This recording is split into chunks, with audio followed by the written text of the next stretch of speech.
It was a busy day for Avril. She had the piano man, the Russian girl, and three new patients too. She came often to Ludmila's room and looked in, but Ludmila slept most of the day.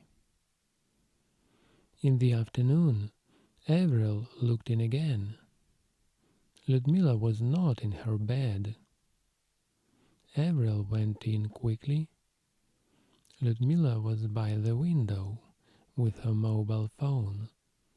She spoke in Russian very fast. She finished the call and turned to Avril. There were angry tears in her eyes. "Was that your father?" said Avril. "Is he coming to take you home?" "No," Ludmila said. "Yes, maybe. I don't know. It's very difficult. My father—" She began to cry. "Tell me about it," said Avril. "I'm a good listener." "I can't talk about it," Ludmila said through her tears. "My English is not so good. It's very hard for me." "Never mind," said Avril. "Maybe we can talk about it tomorrow. You get back into bed now and rest." Later, Avril saw Dr. Sansom. "Can I call that Russian interpreter Katya tomorrow?" she said. "She was a very nice girl, and perhaps Ludmila can talk more easily to someone in Russian. And there is a piano man too. He said a Russian word, so Katya can try to talk to him again." "Good," Dr. Sansom said. "Very good, Avril. Call me when the interpreter's here. I'd like to come and listen."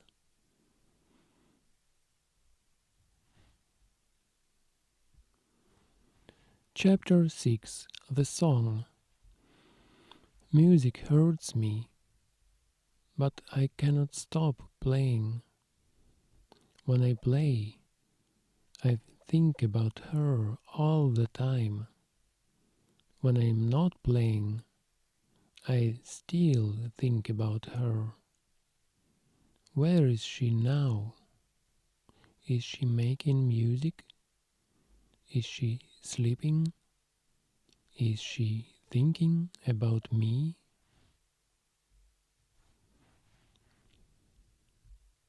In the morning, Ludmila talked in Russian on her mobile phone for more than an hour, crying all the time. "What's this all about?" Dr. Sansom asked Avril. "I don't know," said Avril. "I think she is talking to her father in St. Petersburg. We need to know her story before we can help her. When is the interpreter coming?" "At 11 o'clock." When she had a moment, Avril went to see the piano man and to sit with him for a time. He was nearly always in the patient's sitting room. He sat at the piano, sometimes playing, sometimes just sitting. When Avril talked to him, he listened, but did not speak. His hands moved gently over the piano keys. He answered her with music. Other patients went in and out of the sitting room, but Doris was always there in her usual chair. "Beautiful music," she said to Avril. "Beautiful music." "Yes, it is," said Avril. "Does he talk to you, Doris?" "He's a nice boy," Doris said. "Beautiful music." "Very nice," Avril said. "But does he say anything? Do you know his name?" "Yes," Doris said happily. "He's the piano man. He plays music. Beautiful music." Avril went away, back to her other patients. In Ludmila's room it was quiet. Ludmila lay on her bed and stared out of the window at the sky. Avril brought her a hot mug of tea. "Would you like some tea?" she said in her warm Irish voice. "Thirsty work, all that talking." Ludmila sat up and took the tea. "Thank you." "Did you talk to your father in St. Petersburg?" Avril asked.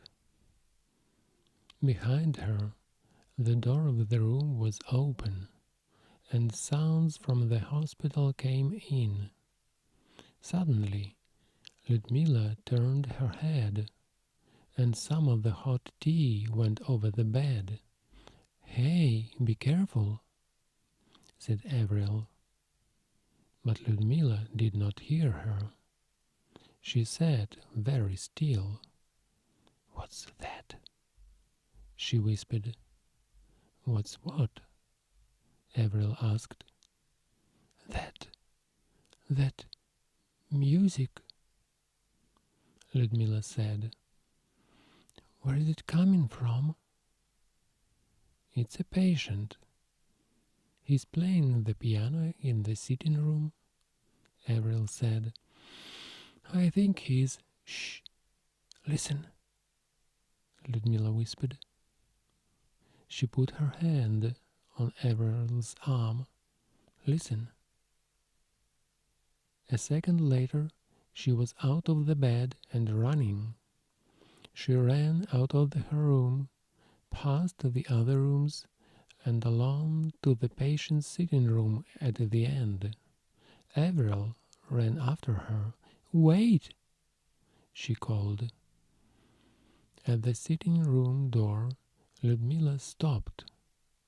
She saw the piano man at the piano, and her face turned white. She stood and stared. The piano man heard something and turned round. He stopped playing and stared at the girl by the door. For a long, long minute, nobody moved, nobody spoke. Every sound in the hospital stopped. Then, very slowly, the piano man turned back to the piano and began to play. He played a slow, beautiful piece of music. For a second or two, Ludmila did not move or speak. Then she put her head back, closed her eyes, and began to sing. The song was very sad and very beautiful. Avril did not understand the words because they were in Russian, but tears came into her eyes. The piano man played, and Ludmila sang. Then, at the end of the song, she walked across to the room to him. The piano man stood up and watched her. She came and stood in front of him, and very slowly, very gently, she held out her hand to him. "Mikhail," she whispered. "Luda, Luda, Luda," said the piano man. "Oh, Luda." Then he put his arms around her and held her for a long time.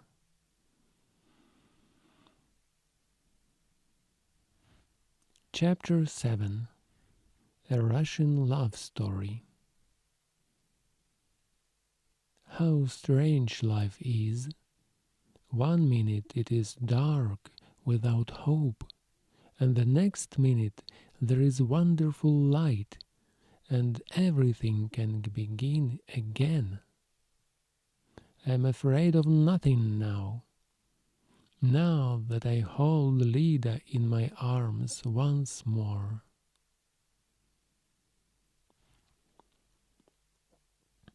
For a long time, maybe 2 minutes, the piano man and Ludmila stood there with their arms around each other.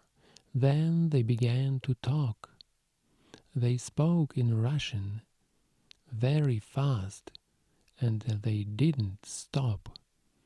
They sat down in 2 chairs next to the piano. They held hands, they talked and laughed and cried all at the same time. "Well, what do you know?" Avril said. She turned to Doris. So when he said that word at the piano, it wasn't the word leader. It was the name of a girl. Lida, Doris sat in her usual chair and smiled and nodded. "Happy people," she said. "Happy people." "So they are," said Avril. She went to find Dr. Sansom and came back to the sitting room with him and Katya, the interpreter. "This is very exciting," said Dr. Sansom. "Do we know the story yet?" Katya stared at Ludmila. "I think I know her," she said. "She is a singer. Ludmila Terenkova. She is beginning to get famous in Russia, and she is on YouTube a lot. She sings beautiful love songs." "Katya, can you talk to them now?" said Avril. "There is no problem with talking today." "Of course," said Katya. She pulled up a chair and sat down next to Ludmila and the piano man. They talked in Russian for 10 minutes. "So," said Katya. She turned to Avril and Dr. Sansom. "It is a love story," she said, "with 3 people. Ludmila met a young man, Ivan, and when he asked her to marry him, she said yes. But she didn't really love him." "Why did she say yes then?" Avril asked. "I was young," said Ludmila. "I did not know about love. I liked Ivan, yes, but I didn't really know him. My father liked him because Ivan is from a rich family. My father is a rich man too, and he wants me to marry money.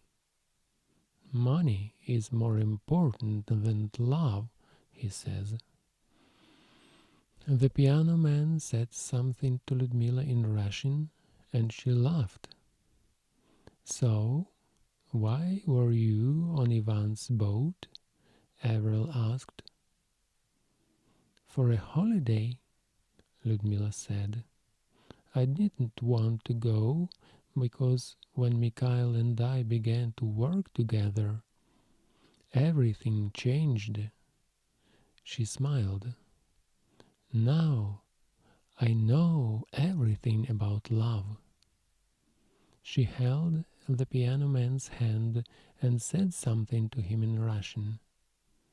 "Ivan has an expensive boat," Katya explained. "He likes expensive things, and he likes to have a beautiful young singer for his fiancée. But he is not a nice man, and Ludmila knows that now. She is afraid of him. She is afraid of her father too.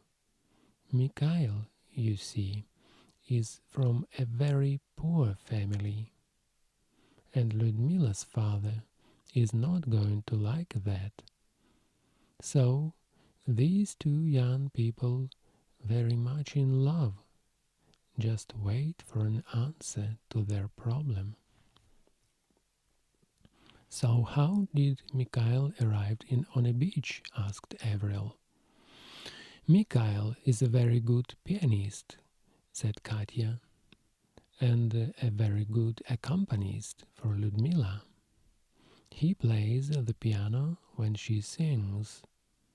Ludmila wanted to learn some new songs, so she took Mikhail with her on Ivan's boat."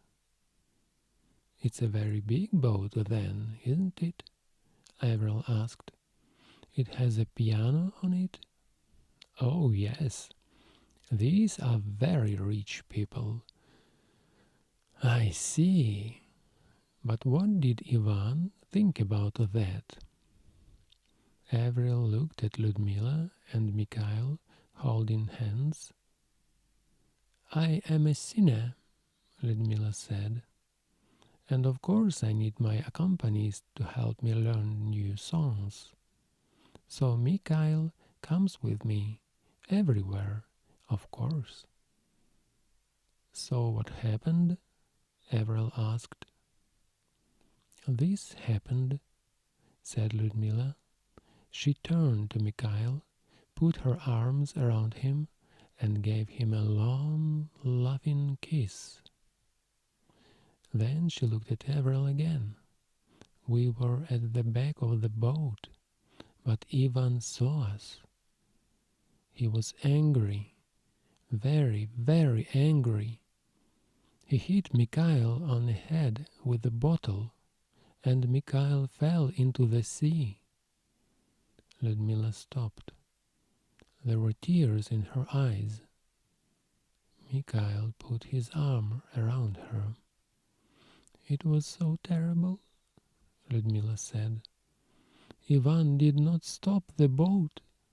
He did not look for Mikhail. He did nothing. It was night, and I could not see Mikhail in the sea. I called and called, but there was no answer." Tears ran down Ludmila's face. Ivan said, "Too bad. It was an accident." And I told him, "No, you are a murderer." Then he hit me. He hit me on the head. And after that, I knew nothing. When I opened my eyes again, I was in Falmouth. Ivan carried me off the boat and told a story about an accident at sea, blah, blah, blah.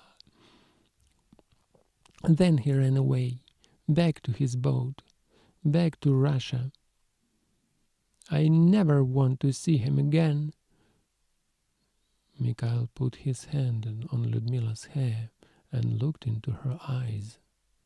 "He tried to kill you, Ludmila.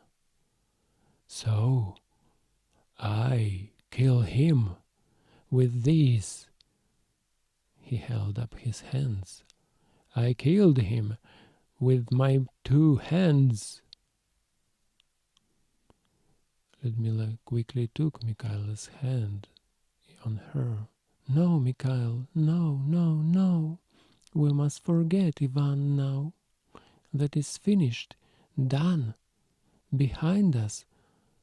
Now it is just us. You and me, Mikhail. Well, said Avril, what a story. But now you're all right. She looked at Mikhail and smiled. Mr. Piano Man, are you well now? Mikhail smiled back.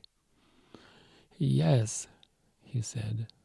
My English is not good, but yes, I am well. Without Ludmila, I cannot live. I want to die, so I do not speak. I have nothing to say. But now, he smiled at Ludmila. But what happens next? Asked Avril. And what about Ivan? My father is very angry about Ivan, said Ludmila. Ivan is his problem now. He is talking to the police in St. Petersburg about him. I can go to Italy, my father says, to my grandmother in Verona. She was a sinner too. She looked at Mikhail and laughed. Now I must call my father and tell him about Mikhail, alive and well. And Mikhail can come with me to Italy. Yes, Mikhail, there we can make music. Beautiful music. Listen. She pulled Mikhail, laughing, to the piano. Mikhail sat down and began to play, and Ludmila began to sing. Suddenly, the room was full of music.